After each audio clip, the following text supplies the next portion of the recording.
హరి ఓం. బ్రహ్మ విద్యలో భాగంగా తైత్తరీయ ఉపనిషత్తు నుండి బ్రహ్మానందవల్లి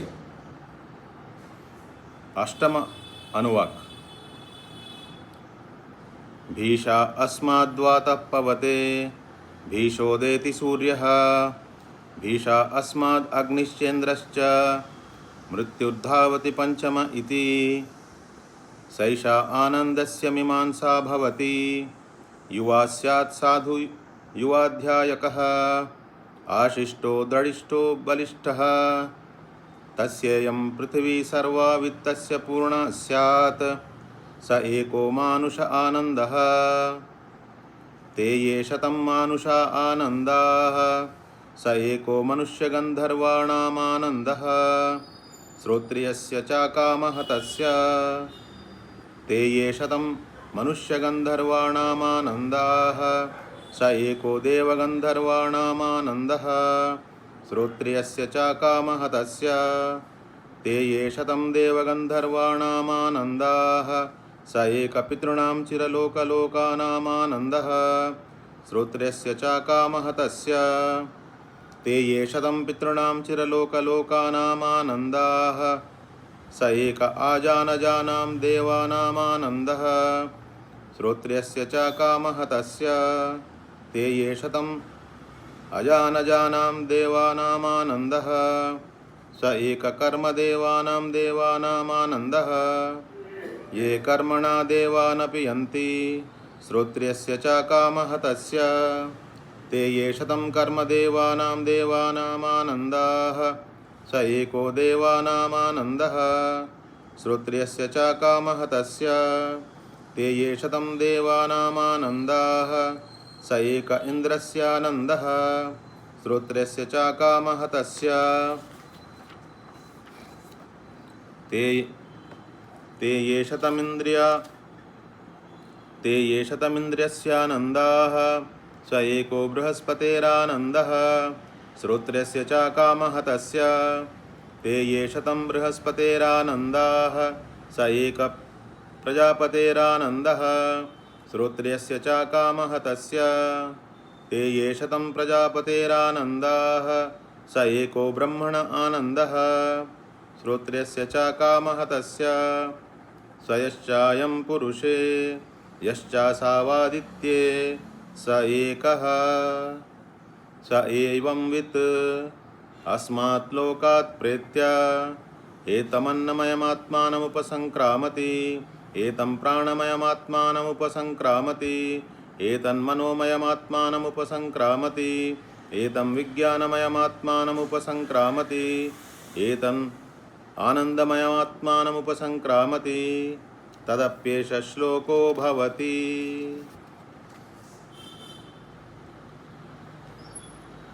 భీషా అస్మాద్వాతత పవతే భీషోదేతి సూర్యః భీషా అస్మాద్ అగ్నిశ్చేంద్రశ్చ మృత్యుర్ధావతి పంచమ ఇతి.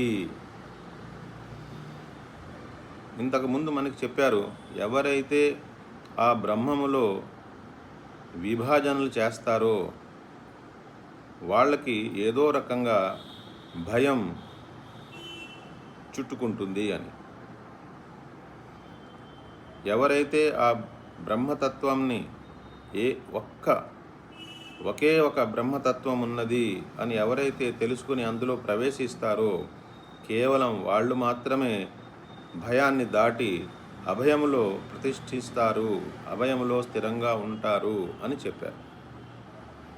ఇప్పుడు మనకి కనిపిస్తున్న దృశ్యంలో అంటే ఈ సృష్టిలో అనేక దేవతల్ని అంటే ఏ ముఖ్యమైనటువంటి వాళ్ళు ఉన్నారో, ఎవరి వల్ల అయితే ఈ సృష్టి ఇలా సక్రమంగా నడుస్తోందో వాళ్ళల్లో కొన్ని ముఖ్యమైన పేర్లు తీసుకుని వాళ్ళందరూ కూడా ఆ బ్రహ్మతత్వం వల్లనే ఆ బ్రహ్మతత్వానికి భయపడే పనిచేస్తున్నారు అంటున్నారు. భీషా అస్మాద్వాత పవతే అంటే గాలి ఆయనని బ్రహ్మతత్వానికి భయపడి వాయుదేవుడు ప్రవహిస్తున్నాడు, స్థిరంగా ఉండకుండా ఇక్కడి నుంచి అక్కడికి అక్కడి నుంచి అక్కడికి ప్రవహిస్తున్నాడు. ఎందుకు ప్రవహిస్తున్నాడు? భయం. ఎవరి మీద, ఎవరి వల్ల భయం? వెనకాల నుంచి ఆ బ్రహ్మతత్వంలోంచి వచ్చిన సృష్టి ఏదైతే ఉందో ఆ సృష్టి యొక్క నియమాలన్నింటినీ నిర్ధారించింది ఆయన కాబట్టి. ఒక నిర్ధారకుడు, ఒక పాలకుడు, ఒక శాసకుడులా ఆ బ్రహ్మతత్వం ఉన్నది. ఆయన శాసన పద్ధతి ప్రకారంగా, ఆయన ఆదేశాల ప్రకారంగా ప్రతి ఒక్కళ్ళు తమ తమ కర్తవ్య కర్మలను చేసుకుంటూ పోవాల్సిందే. కాబట్టి చెయ్యని వాళ్ళకు భయపడతారు. అందుకని వాళ్ళు భయపడి చేసేస్తున్నారన్నమాట. ఎందుకులే గొడవ అని. మనం కేనోపనిషత్తులో విన్నాం కదా, వాయుదేవుణ్ణి, అగ్నిదేవుణ్ణి, ఆ బ్రహ్మ యక్ష అవతారంలో ఏ విధంగా వాళ్ళని ప్రశ్నించారు. అలాగే ఇక్కడ ఏం చెప్తున్నారు? ఆయనకి భయపడి, ఆ బ్రహ్మతత్వానికి భయపడి వాయు ప్రసరిస్తుంది. భీషోదేతి సూర్య, సూర్యుడు తన టైం ప్రకారంగా ఎందుకు ఉదయిస్తాడు, ఎందుకు అస్తమిస్తాడు అంటే భీషోదేతి సూర్య, ఆయన కూడా ఆ బ్రహ్మతత్వానికి భయపడి సమయానికి ఉదయిస్తాడు, సమయానికి అస్తమిస్తాడు. అలాగే భీష అస్మాద్ అగ్నిశ్చేంద్రశ్చ, అగ్నిశ్చేంద్ర అగ్ని చంద్రుడు అంటే అగ్నిలో ఉండే ఉష్ణము తన పని చేసుకుని పోతుంది. అలాగే చంద్రుడి యొక్క కాంతి మనకి సమయానికి వస్తూ ఉంటుంది. ఇవన్నీ అక్కడికి ఎన్ని అయ్యాయి? 4. వాయుదేవుడు, సూర్యుడు, అగ్ని, ఇంద్రుడు. ఈ 4 తర్వాత మృత్యుర్ధావతి పంచమ ఇది. మృత్యుదేవత అంటే యమధర్మరాజు. చూడండి, ఈ సృష్టిలో గాలి లేకపోతే మనం జీవించలేం, సూర్యకాంతి లేకపోతే జీవించలేం. అలాగని ఎప్పుడు సూర్యకాంతి అలాగే ఉండిపోతే మాడిపోతాం. కాబట్టి అస్తమించాలి కూడా. అస్తమించినప్పుడు కొంత చల్లదనం కావాలి, కాబట్టి చంద్రకాంతి కూడా కావాలి. మరి ఆ చంద్రకాంతిలో అనేక బీజాలు, వాటిల్లో మొలకెత్తే శక్తి పెరుగుతుంది చంద్రకాంతి వల్ల. అలాగే అగ్ని లేనిదే అసలు మనం జీవించలేం. అలాగే మృత్యుర్ధావతి పంచమ అన్నారు. ఒకవేళ మృత్యువు లేదనుకోండి, మృత్యువు లేకపోతే ఈ దేహాలు పోవు. ఈ దేహాలు పోలేదనుకోండి, ఇక జనాభా విపరీతంగా పెరిగిపోతుంది. ఉన్నవాళ్ళు, రూపంలో ఉన్నవాళ్ళు పోవాలి, మళ్ళీ కొత్త రూపాలు రావాలి. అంటే ఈ సైకిల్ నడవాలంటే, ఈ రాకపోకలు, జనన మరణాలు ఇవన్నీ ఇలా జరుగుతూ ఉండాలి అంటే ఇక్కడ గాలి ఉండాలి, సూర్యకాంతి ఉండాలి, అగ్ని ఉండాలి, చంద్రుడి యొక్క కాంతి ఉండాలి, అలాగే మృత్యువు కూడా ఉండాలి. మృత్యు అంటే మార్పు కూడా. కాబట్టి ఈ మారుతున్న దృశ్యం ఏదైతే ఉందో ఆ దృశ్యం సక్రమంగా అలా సాగుతూ ఉండడానికి ఈ ఐదుగురు దేవతల గురించి ఇక్కడ చెప్పి, ఈ 5 దేవతలు కూడా ఆ బ్రహ్మతత్వం యొక్క భయం వల్లనే వాళ్ళ పనులు చేస్తున్నారు అని చెప్తున్నారు. సైష ఆనందస్య మీమాంసా భవతి. ఆనందస్య మీమాంస అంటే ఇప్పుడు ఆనందం యొక్క మీమాంస అంటే ఆనందం గురించి విచారణ చేస్తున్నాం అన్నమాట. యువా స్యాత్ సాధు యువాధ్యాయకః ఆశిష్టో ద్రఢిష్టో బలిష్టః తస్యయం పృథివీ సర్వా విత్తస్య పూర్ణ స్యాత్ స ఏకో మానుష ఆనందః. ఇక్కడ ఆనందానికి ఒక యూనిట్ తీసుకున్నారు. ఏదైనా మనం కొలవాలంటే ఒక యూనిట్ ఉండాలి కదా. ఇప్పుడు కాలానికి యూనిట్ ఏంటి? ఒక రోజు, ఒక నెల, ఒక సంవత్సరం, అలా ఇవన్నీ ఏంటి? యూనిట్లు. ఒక గంట, ఒక సెకండ్, ఇవన్నీ కాలానికి యూనిట్లు. అలాగే ప్రతిదాన్ని ఏదైనా కొలవాలి అనుకుంటే దానికి మనం ఒక యూనిట్ ముందు నిర్ధారించుకుంటే మిగిలిన వాటిలన్నింటినీ ఆ యూనిట్ పరంగా మనం చెప్పచ్చు. ఇక్కడేమంటున్నారు, ఒక యువకుడు ఉన్నాడు, ఆరోగ్యంగా ఉన్నాడు, మానసికంగా ఆరోగ్యంగా ఉన్నాడు, శారీరకంగా బలంగా ఉన్నాడు, తర్వాత మంచి ఆచరణ కలవాడు. అలాగే తస్యైష పృథివీ సర్వా విత్తస్య పూర్ణాస్య, భూమి మీద, ఈ పృథివీ మీద ఉన్న అన్ని సంపదలు ఆయనకి కలిగి ఉన్నాయి. అంటే ధనము కానీ, ధాన్యము కానీ, అన్ని సుఖ సౌకర్యాలు ఈ భూమి మీద అన్నీ ఆయనకు ఉన్నాయి. ఆయనకు ఆరోగ్యం ఉంది, బలంగా ఉన్నాడు, అధ్యయనం చేసుకున్నాడు, శాస్త్రాధ్యయనం చేసుకున్నాడు, తర్వాత మంచి ఆచరణ గలవాడు. అంతా సంపత్తి, అంటే భూమి మీద ఉన్న సంపత్తి అంతా ఆయనదే. అంటే ఆయన ఎంజాయ్ చేయడానికి, అనుభవించడానికి ఏమీ లోటు లేదు. ఎందుకంటే కేవలం ధనం ఉంటే సరిపోదు, మనం ఎంజాయ్ చేస్తామని గ్యారంటీ లేదు. ధనం ఉన్నా మనకు ఆరోగ్యం ఉండకపోతే మనం ఏం చేయలేము, అవునా కదా? ధనము, ఆరోగ్యం ఉండి మంచి ఆచరణ లేకపోయినా మనం ఎంజాయ్ చేసేది, అది సక్రమంగా మనం ఎంజాయ్ చేయలేము. ఎందుకంటే మంచి ఆచరణ లేనిదే మనం నిర్భయంగా జీవించలేం, ఆనందంగా ఉండలేం. కాబట్టి అన్నీ చెప్పారు. బలంగా ఉన్నాడు, అధ్యయనం చేసుకుని, శాస్త్రాధ్యయనం చేసుకుని మంచి చెడు తెలుసుకున్నాడు, మంచి నడవడికని అలవాటు చేసుకున్నాడు. భూమి మీద ఉన్న మొత్తం సంపదంతా ఆయనదే. ఆయన ఇవన్నీ ఎంజాయ్ చేసుకుంటూ హ్యాపీగా ఉన్నాడు అనుకుంటే అది ఒక స ఏకో మానుష ఆనంద, అది ఒక యూనిట్ అన్నమాట. మానుష ఆనందం అంటే మనుష్యుడు, ఒక మనిషికి ఉండే ఆనందం. స ఏకో మానుష ఆనంద. తేయే శతం మానుష ఆనంద, స ఏకో మనుష్య గంధర్వాణామానంద. అలా ఒక మానుష ఆనందానికి 100 రెట్లు చేస్తే ఎంత ఆనందం ఉంటుందో అది ఒక మనుష్య గంధర్వాణామానంద అంటే మనుష్య గంధర్వులకి అంత 100 రెట్ల ఆనందం ఉంటుంది. ఈ మనుష్య గంధర్వులు అంటే ఏంటి? గంధర్వులు అంటే బేసిక్ మీనింగ్ ఆర్టిస్టులు అనమాట. వాళ్ళు బాగా పాడగలరు, లేదా అందంగా ఒక పెయింటింగ్ గీయగలరు, లేదా ఒక చక్కటి శిల్పాన్ని చెక్కగలరు. అంటే వాళ్ళకి ఏదో స్పెషల్ టాలెంట్ ఉందన్నమాట. అద్భుతంగా మనసుకి ఆహ్లాదకరంగా ఉండే పని వాళ్ళు చేయగలరు. అలాంటి వాళ్ళు అలాంటి క్రియేటివ్ వర్క్లో ఎప్పుడైతే బిజీగా ఉంటారో డెఫినెట్గా వాళ్ళకి చాలా ఎక్కువ ఆనందం వస్తుంది.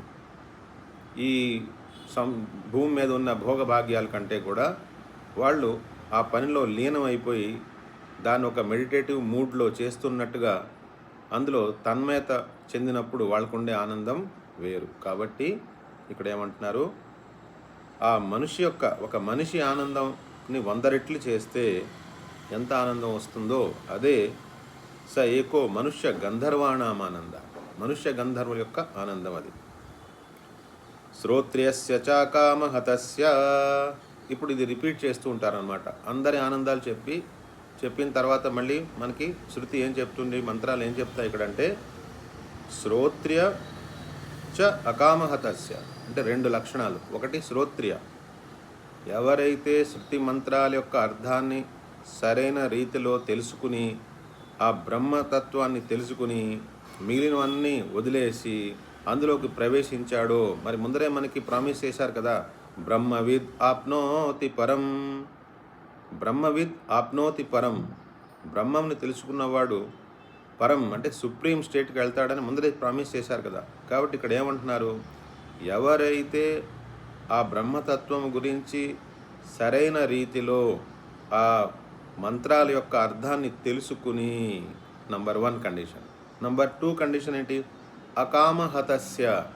అకామహతస్య అంటే కోరిక చేత గాయపడని హృదయము. అకామహతస్య, కామ అంటే కోరిక, హత అంటే గాయపడినవాడు. కోరికచే గాయపడింది అనుకోండి మన హృదయం, అయిపోయింది. మనం మళ్ళీ దిగజారిపోతాం. మళ్ళీ మనకి సుఖ దుఃఖాలు, లాభ నష్టాలు, జయాపజయాలు, మానవమానాలు, అసలు మొత్తం ప్రపంచం అంతా మనకు చుట్టుకునేది ఆ కోరిక వల్లనే. ఆ కోరికలు ఎప్పటి వరకు అయితే ఉంటాయో అప్పటి వరకు మనం డేంజర్ జోన్లోనే ఉన్నాము. అందుకని ఇక్కడ ఏమంటున్నారు, కేవలం శ్రోత్రియం అయితే సరిపోదు. ఆనందంగా ఉండాలంటే శ్రోత్రియం అకామహత.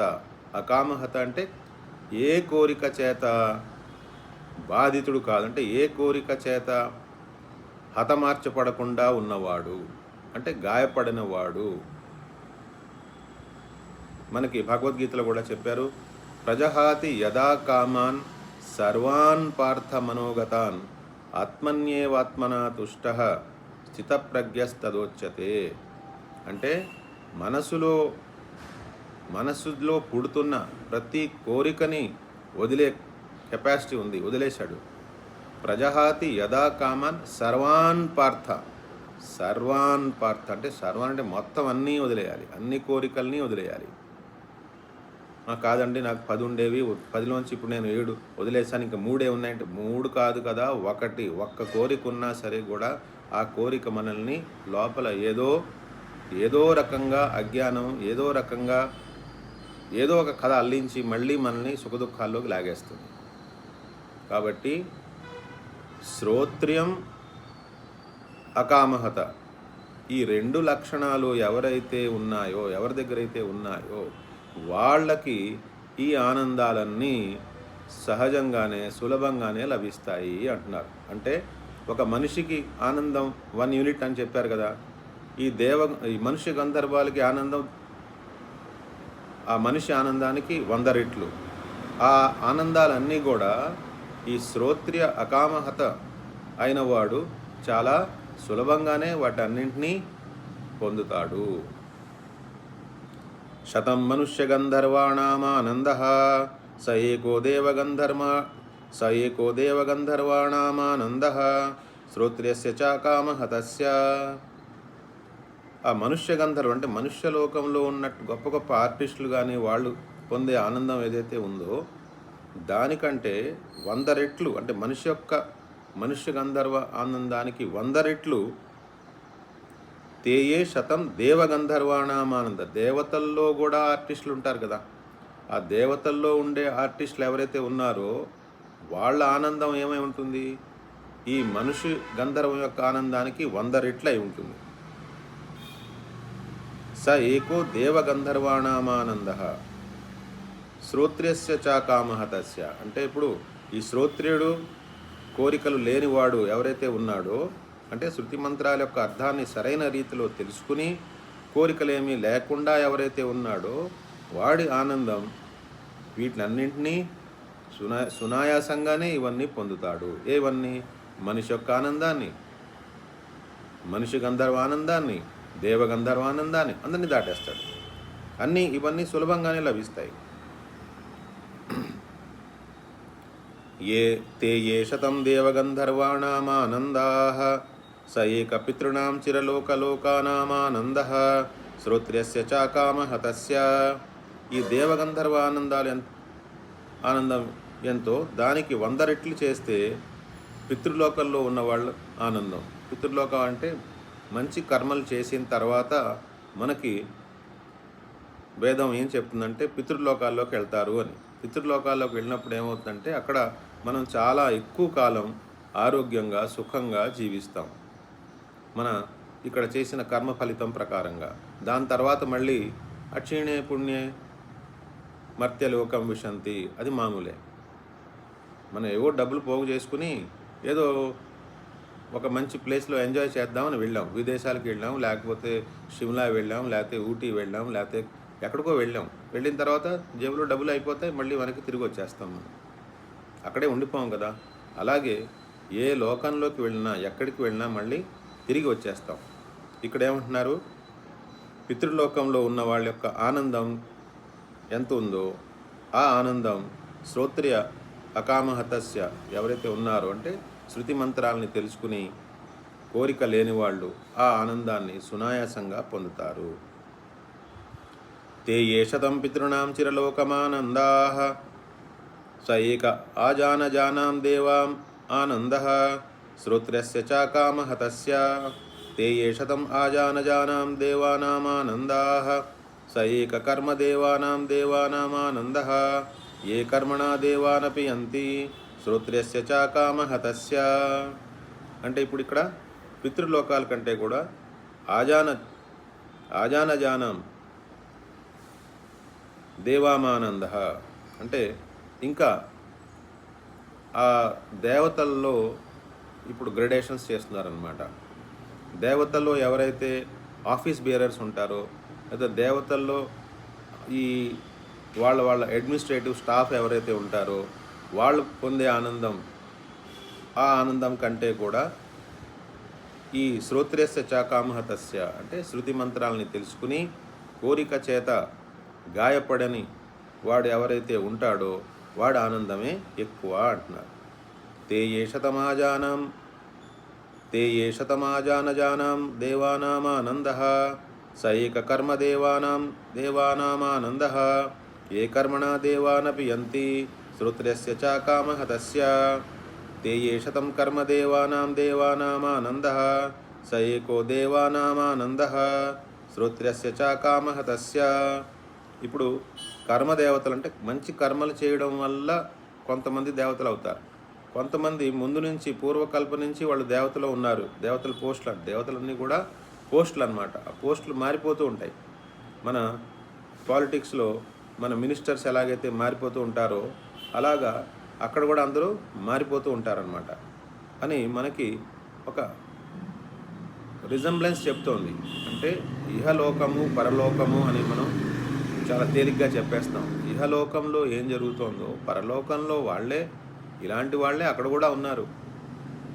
వాళ్ళు ఇంకా సూక్ష్మమైనటువంటి ఆనందాలని పొందుతున్నారు. ఇక్కడేమని మన మంత్రం యొక్క ఉద్దేశం ఏంటంటే ఇహలోకమైన పరలోకమైన ఏ లోకమైనా ఏ అనుభూతి కలిగినా ఏ అనుభవం కలిగినా ఆ అనుభవాన్ని ప్రకాశించేది ఆత్మయే. ఆత్మకాంతిలోనే మనకి ఏ అనుభవమైనా తెలియాలి. కాబట్టి ఏ అనుభవం కూడా మనకి స్థిరంగా ఉండదు. కాబట్టి స్థిరంగా ఉన్నది ఎవరు? ఆత్మ. మరి కోరికలు మనం దేని మీద పెట్టుకున్నాం? మారుతున్న వాటిని. కాబట్టి సింపుల్ లాజిక్ ఏంటి? స్థిరంగా ఉన్న వస్తువు ఏదో తెలుసుకో, మారుతున్న వస్తువు మీద మమకారం వదిలేయి. అప్పుడు నువ్వు స్థిరంగా ఉంటావు, ఆనందంగా ఉంటావు. ఇది చాలా సింపుల్ భాషలో చెప్పాను. తే ఏ శతం ఆజానజానాం దేవానామానందాః స ఏక కర్మదేవానాం దేవానామానందః ఏ కర్మణా దేవానపి యంతి శ్రోత్ర్యస్య చ కామహతస్య తే ఏ శతం కర్మదేవానాం దేవానామానందాః స ఏకో దేవానామానందః శ్రోత్ర్యస్య చ కామహతస్య తే ఏ శతం దేవానామానందాః స ఏక ఇంద్రస్యానందః శ్రోత్ర్యస్య చ కామహతస్య.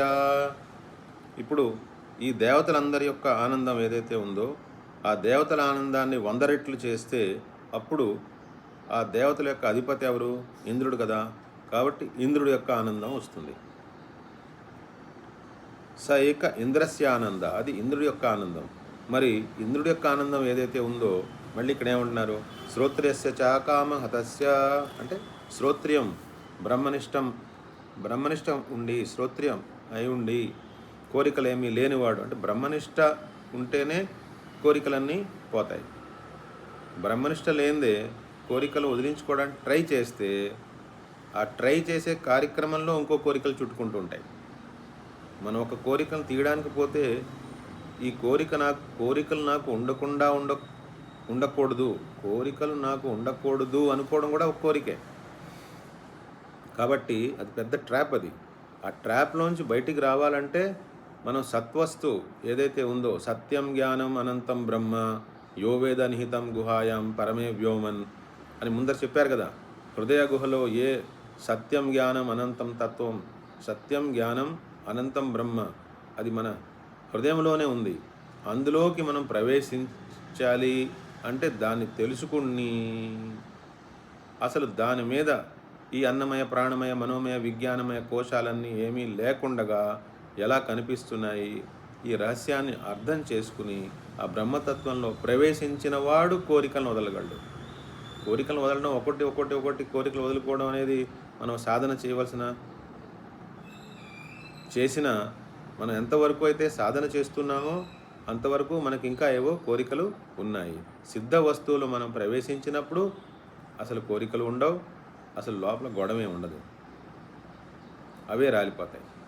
కాబట్టి ఆ సత్వస్తువుని అన్వేషణ చేసి దాన్ని తెలుసుకోవడానికి ఎక్కువ కష్టపడాలి, కోరికలను వదిలించుకోవడానికి కాదు. అది తెలుసుకుంటే అప్పుడు కోరికలు మనల్ని ఇంకా బంధించవు, అసలు అవి లేవని మనకి తెలుసుకుంటాం.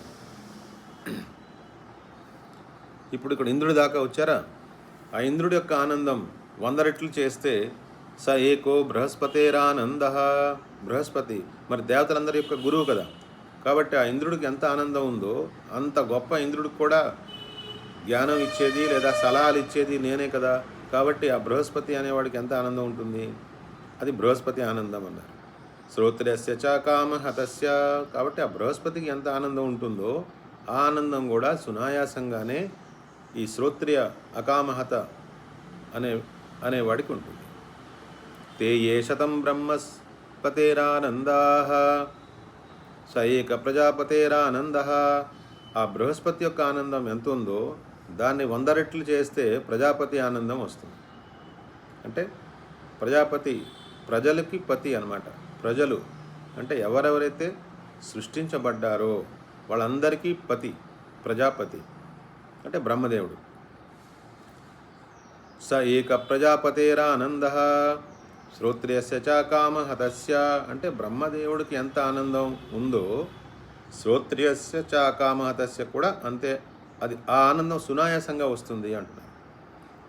అంటే చెప్పడంలో ఉద్దేశం ఏంటి, అసలు ఎన్ని ఆనందాలు పాసిబిలిటీస్ ఉన్నాయో అవన్నీ లెక్కించి లెక్కించి లెక్కించి చివరికి ఏమంటున్నారంటే అవన్నీ ఈ శ్రోత్రియము అకామహత అంటే శ్రోత్రియం అయి ఉండి శృతి మంత్రాల యొక్క అర్థాలు తెలుసుకున్నవాడు అయి ఉండి కోరికల చేత గాయపడకుండా ఉన్నవాడు ఎవడైతే ఉన్నాడో వాడికి ఈ ఆనందాలన్నీ సునాయాసంగా వస్తాయి. తే ఏ శతం ప్రజాపతేరానందా స ఏకో బ్రహ్మణ ఆనంద శ్రోత్రియస్య చ కామహతస్య. అంటే ఆ ప్రజాపతి ఆనందాన్ని 100 రెట్లు చేసేసామనుకోండి, దాన్ని మనం ఒక బ్రహ్మతత్వంలో బ్రహ్మానందం అని అనుకోవచ్చు. బ్రహ్మానందాన్ని మనం కొలవడానికి ఏం లేదు కదా. కాబట్టి ఏదో ఒక యూనిట్ చెప్తున్నారు మనకి. అంటే ఇంకా అక్కడేదో ఉంది, ఇంకా అక్కడేదో ఉంది, ఆ లోకంలో ఏదో ఉంది, ఈ లోకంలో ఏదో ఉంది, భవిష్యత్తులో ఏదో ఉంది, వర్తమానంలో లేదు, గతంలో ఉండేది ఇప్పుడు పోయింది, గతంలో నేను ఎక్కడో మంచి లోకంలో ఉండేవాడిని, అక్కడి నుంచి ఇప్పుడు పడిపోయాను, ఇక్కడేదో చేసుకుంటాను, మళ్ళీ అక్కడికి వెళ్తాను. ఈ తర్జన భర్జన రాకపోకలు ఇవన్నీ ఏవైతే ఉన్నాయో ఇవన్నీ పెద్ద లోడ్ క్రియేట్ చేస్తున్నాయి మైండ్ మీద. ఇక్కడ ఏం చెప్తున్నారు, అదంతటికీ మనం నమ్మే ప్రతి సిద్ధాంతానికి సాక్షి ఆత్మ.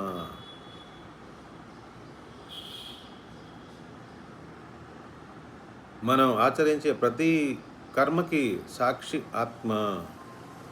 అంటే సాక్షి ఆత్మకి మన సిద్ధాంతంతోనూ పని లేదు, మన ఆచరణతోనూ పని లేదు. మరి అందులో ప్రవేశించాలంటే మాత్రం మనకి శాస్త్రం చెబుతోంది, ఇలా చేస్తేనే నువ్వు ప్రవేశించగలుగుతావు. సక్రమంగా జీవిస్తేనే అందులో ప్రవేశిస్తావు. అక్రమంగా జీవిస్తే అసలు ఇక్కడున్న జనాలే నేను శాంతంగా ఉండేవారు, అవునా కదా. అక్రమంగా జీవించి నేను ఇక్కడేదో సాధించాలనుకుంటే అసలు ఇక్కడున్న జనాలే మనల్ని పరిగెట్టిస్తారు కదా, ఆ భయం పోదు మనకి. కాబట్టి సక్రమంగా జీవించాలి, కోరికలను విడిచిపెట్టేయాలి. ఆ ఆత్మతత్వం ఏంటో, ఆ బ్రహ్మతత్వం ఏంటో, దాని రహస్యం ఏంటో బ్రహ్మ విద్య ద్వారా తెలుసుకోవాలి.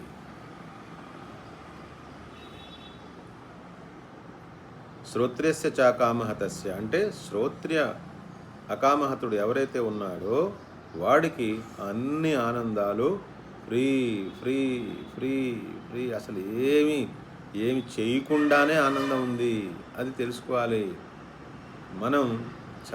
మన మైండ్ కండిషన్ అయిపోయింది. మనం ఏమనుకుంటూ ఉంటామంటే నేను ఏదో చేస్తే నాకు ఆనందం వస్తుంది. ఇది ఒక పెద్ద భ్రమ. ఏం చేయకుండా కూడా ఆనందంగానే ఉంటాం. అది దాని రహస్యం. ఏదో ఎఫర్ట్ పెడితే నాకు ఆనందం వస్తుంది అనుకోవడం అనేది ఒక రేంజ్ వరకు జీవితాన్ని మన సక్రమంగా నడుచుకోవడానికి చిన్నపిల్లల దగ్గర నుంచి మనం చెప్పాలి, ఒరే ఏదో ఒకటి చేయాలా, మంచిగా చేయాలి, మంచిగా ఉండాలి, మంచిగా చేయాలి, మంచిగా ఉండాలి. ఎందుకని? ఏదో ఒక రోజు ఈ సీక్రెట్ మనకి అర్థం అవ్వాలి. ఏదో చేస్తే నాకు ఆనందం వస్తుంది అనేది కరెక్ట్ కాదు. చేసినా చెయ్యకపోయినా వేరే విధంగా చేసినా కర్తుం అకర్తుం అన్యథా కర్తుం 3 రకాలుగాను ఏ రకంలో ఉన్నా ఆత్మ ఎప్పుడూ ఈ అనేకత్వానికి అంటకుండా ముట్టకుండా ఉన్న సత్వస్తువు. ఆ సత్వస్తువు నేను. సత్యం జ్ఞానం అనంతం బ్రహ్మ, విజ్ఞానం ఆనందం బ్రహ్మ. ఆనందం బ్రహ్మ, బ్రహ్మమే ఆనందం, ఆ బ్రహ్మమే నేను. బ్రహ్మవిద్ ఆప్నోతి పరం ఎందుకన్నారు? ఏమీ చేయకుండా ఆనందంగా ఉంటాం, మనం ఉండగలం. మనం అర్థం చేసుకుంటే, శృతి మంత్రాలని అర్థం చేసుకుంటే ఏమీ చేయకుండా కూడా ఆనందంగా ఉంటాము. ఆనందం మన స్వరూపం. ఏదో చేస్తే వచ్చేది కాదు, కర్మ వల్ల పుట్టేది కాదు. అందుకనే పరీక్ష లోకాన్ కర్మచితాన్ బ్రాహ్మణో నిర్వేదమాయాత్ నాస్త్యకృతకృతేన అని చెప్పుకున్నాం. అంటే కర్మ వల్ల ఏదైతే మనం పుట్టించాలనుకుంటున్నామో అది కాల ప్రవాహంలో కొట్టుకుపోతుంది. ఎందుకంటే కర్మ మనం దేంతో చేస్తాం? శరీరంతో చేస్తాం, ఇంద్రియాలతో చేస్తాం, మనసుతో చేస్తాం, బుద్ధితో చేస్తాం. ఇవన్నీ కాల ప్రవాహంలో పుట్టేవి, కాల ప్రవాహంలో ఉండేవి, కాల ప్రవాహంలో కొట్టుకుపోయేవి. మరి వీటి ద్వారానే మనకి శాశ్వతమైనటువంటి వస్తువు ఎలా దొరుకుతుంది? శాశ్వతమైనటువంటి వస్తువు ఏదైతే ఉందో అది సిద్ధ వస్తువు. అది సాధన వల్ల పొందే వస్తువు కాదు. సిద్ధ వస్తువుని గుర్తించాలి, తెలుసుకోవాలి. మనం కూడా అదే అని తెలుసుకోవాలి. అది ఇక్కడ చూడండి ఎలా చెప్తున్నారో. ఇక్కడ స యశ్చాయం పురుషే యశ్చాసావాదిత్యే స ఏకః. స యశ్చాయం పురుషే, అయం పురుషే అంటే ఈ మనిషిలో, ఈ పురుషుల్లో అంటే నాలో.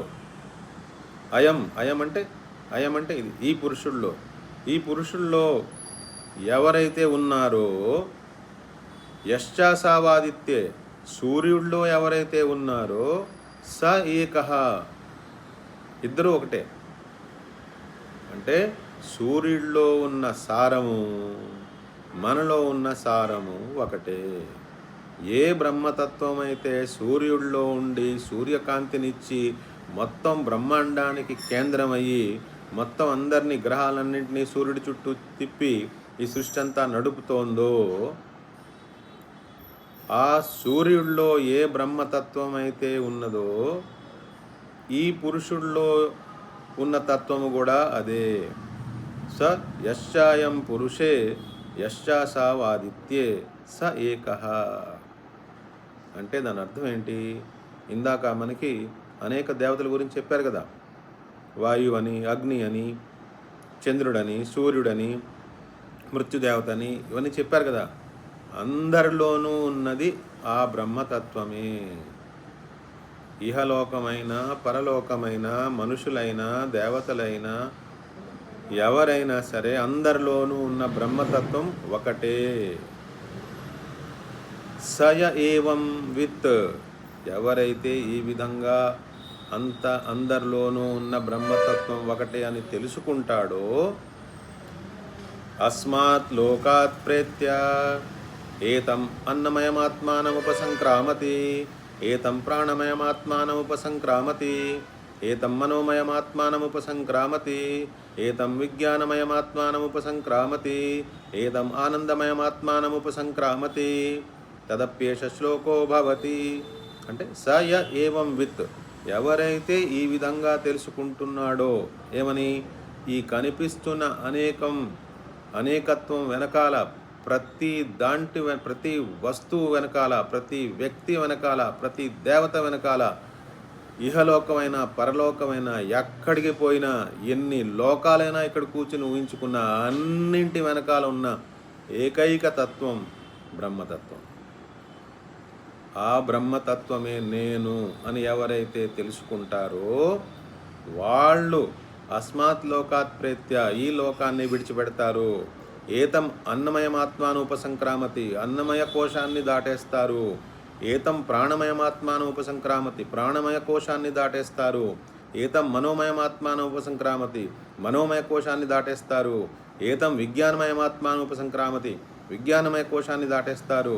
ఏతం ఆనందమయ ఆత్మాను ఉపసంక్రామతి, దేన్నైతే నేను ఆనందమయ కోశం అనుకున్నాను, దేన్నైతే నేను విజ్ఞానమయ కోశం అనుకున్నాను, నేను దేహాన్ని అనుకున్నాను, నేను ప్రాణాన్ని అనుకున్నాను, నేను మనసుని అనుకున్నాను, నేను బుద్ధిని అనుకున్నాను, నేను ఆనందాన్ని అనుకున్నాను, ఇవన్నీ తుచ్, ఇవన్నీ దాటేస్తాడు.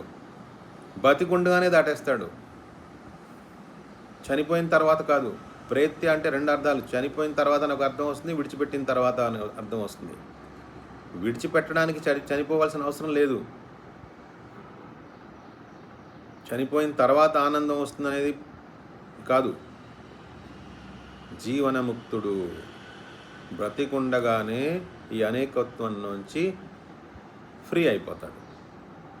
తదప్యేష శ్లోకో భవతి, దీని మీద ఒక శ్లోకం ఉంది అని చెప్తున్నారు.